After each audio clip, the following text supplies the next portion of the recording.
Hey everyone, let's dive into some exciting XRP news. And I've got to kick things off with this fascinating update from Cointelegraph. So here's what's happening. Stand With Crypto is actively surveying US candidates about their positions on cryptocurrency ahead of the 2026 midterms. And honestly, the results of this survey could completely determine which politicians the crypto industry decides to back. Think about it. We already made a massive difference in the 2024 presidential election. I genuinely believe that a politician's stance on crypto is going to be a make or break factor for whether they get elected in these upcoming midterms. We're going to see Stand With Crypto really step up their game here, giving us clear insights into which candidates are truly pro-crypto as we head into 2026. I'm really excited about this development because it shows how much political power our community has built up. Now, here's something that will make your jaw drop. According to some calculations, 5,000 XRP could potentially be worth $1.53 million if XRP ever reached the value of the US M1 money supply. Let me break this down for you.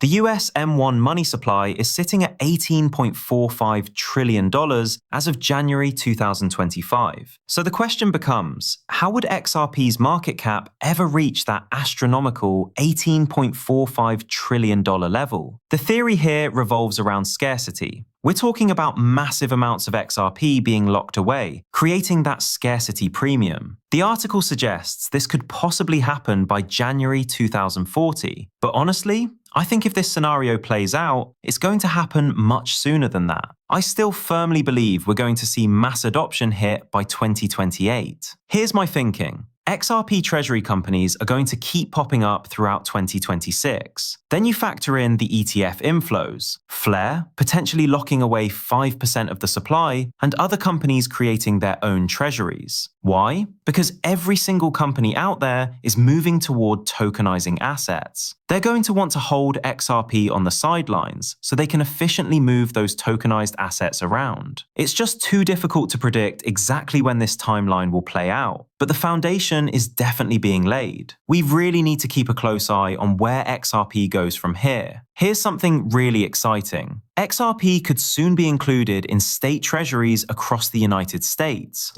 You signed two bills this year. So then, of course, you got the New York operations up there trying to allow state agencies to accept cryptocurrencies. So that would be something. Is this a growing thing at the state level? Can you share anything? It's a movement. I think every state is sitting there and seeing there are benefits to digital assets, whether we issue municipal bonds backed by Bitcoin like we saw in New Hampshire, or we issue licensing bills to provide clarity that the federal government is not providing right now to token issuers or to platforms.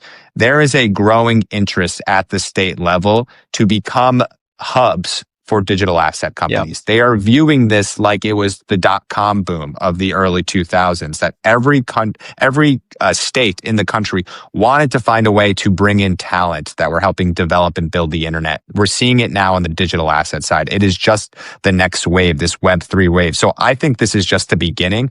I wouldn't be surprised if we're talking next year and all 50 states have signed digital asset bills, especially as the federal government slow walks a lot of the regulatory progress that we want and that we are pushing for. We're seeing a lot from the agencies and the administration, but Congress is slow, as we just alluded to at the top of the conversation.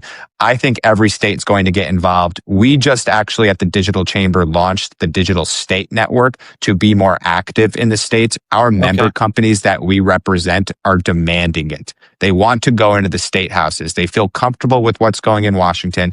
They want to have conversation with governors, with state elected officials. And so we will be very active in all 50 states next year.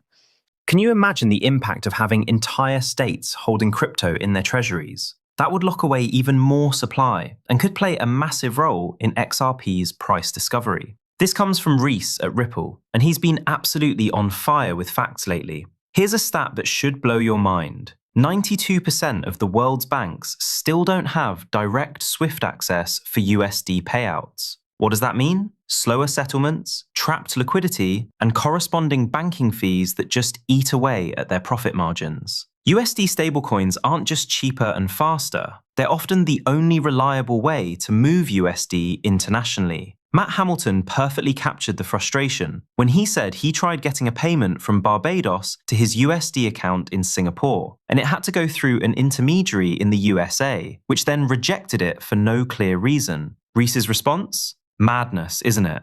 And he's absolutely right. We're still relying on a correspondent banking system that was created in the 1970s. This is exactly why Ripple is positioned to emerge and capture a huge chunk of Swift's business. Think about this. Swift might have 11,000 customers, but here's the thing I've always said. They're very unhappy customers. Most banks and institutions using this outdated system are actively looking for alternatives. When you see bank after bank and customer after customer switching over to the Ripple system, that's what's going to make XRP holders wealthy in the long run. Ripple co-founder Chris Larsen made an important point recently about working with institutions and banks as a crypto firm for cross-border payments. His message was clear: don't mix politics and technology. Everyone in the industry understands this separation is crucial for sustainable growth and adoption. Here's something I've been talking about for a while now, and it's absolutely crucial to understand. This is the missing link in globalization. I've said it multiple times before. We're pushing toward globalization with one world regulations, one world government, and all of that.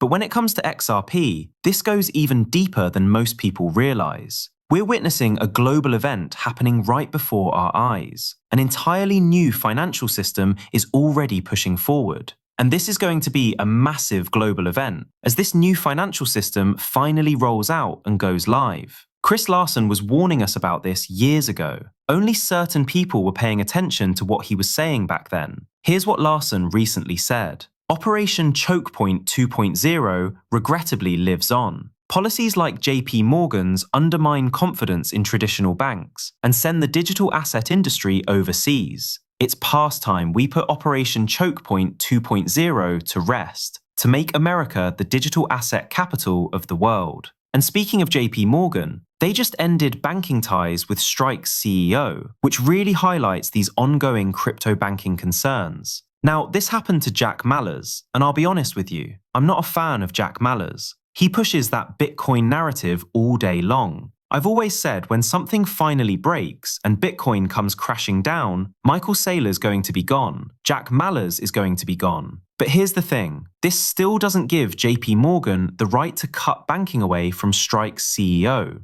That's what it comes down to. It doesn't matter what I think about these Bitcoin maximalists. JP Morgan is fighting the entire crypto space, and they're still trying to push forward with Operation Choke Point 2.0. This needs to finally be put to rest. They should be fined for debanking people involved in crypto. For years, the Bitcoin maximalists called XRP the banker's coin. They're just now realizing who their real enemy actually is. If only they had listened. We've been screaming it from the rooftops for years. And check this out. This was even reported on German TV. JP Morgan holds a large stake in Ethereum through the Ethereum Foundation. We knew that all along. We already knew that JP Morgan was the one fighting against Bitcoin maximalists, not XRP holders. I'll see your MicroStrategy and raise you a Ripple. Here's exactly why Ripple will not be doing an IPO anytime soon.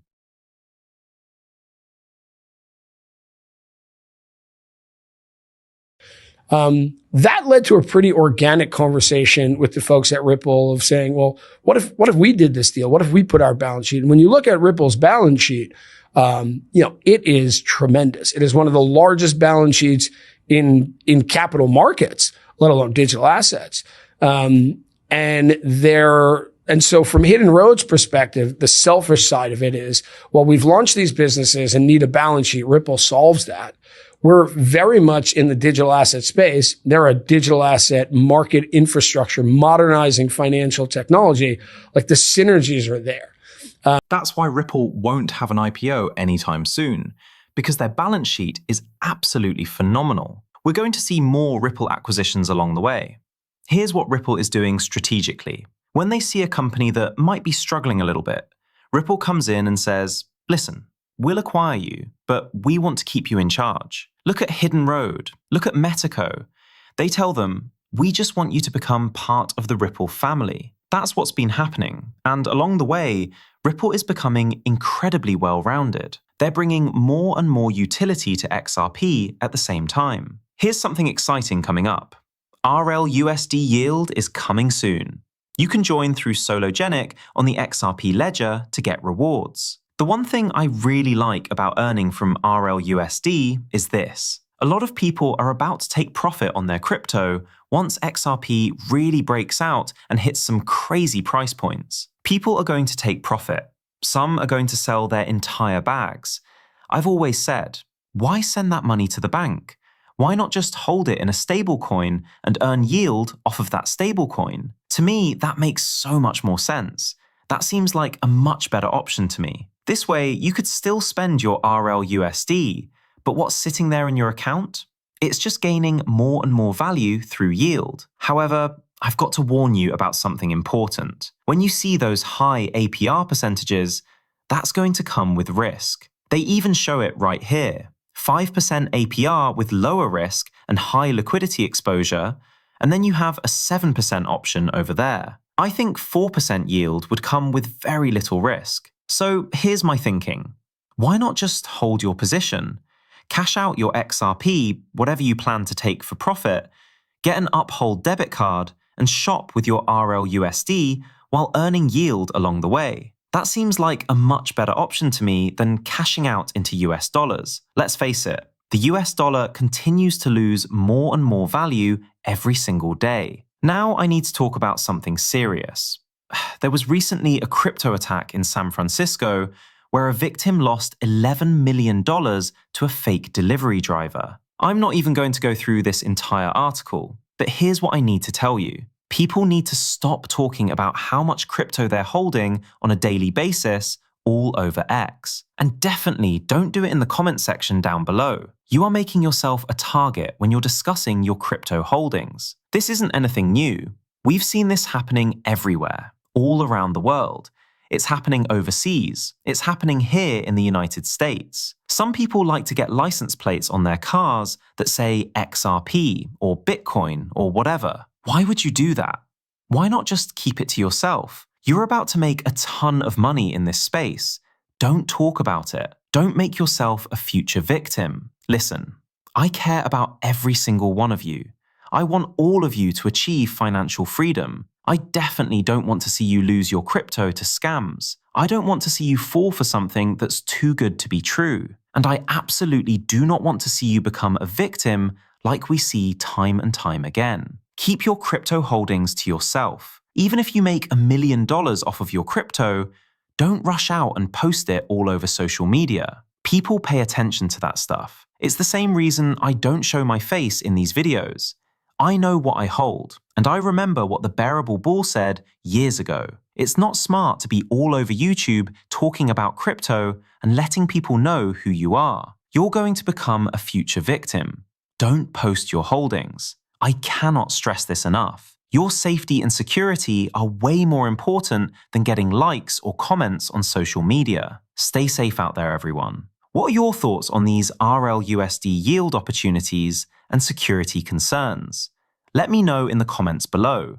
But remember, keep your holdings private. Don't forget to subscribe for more crypto analysis and safety tips.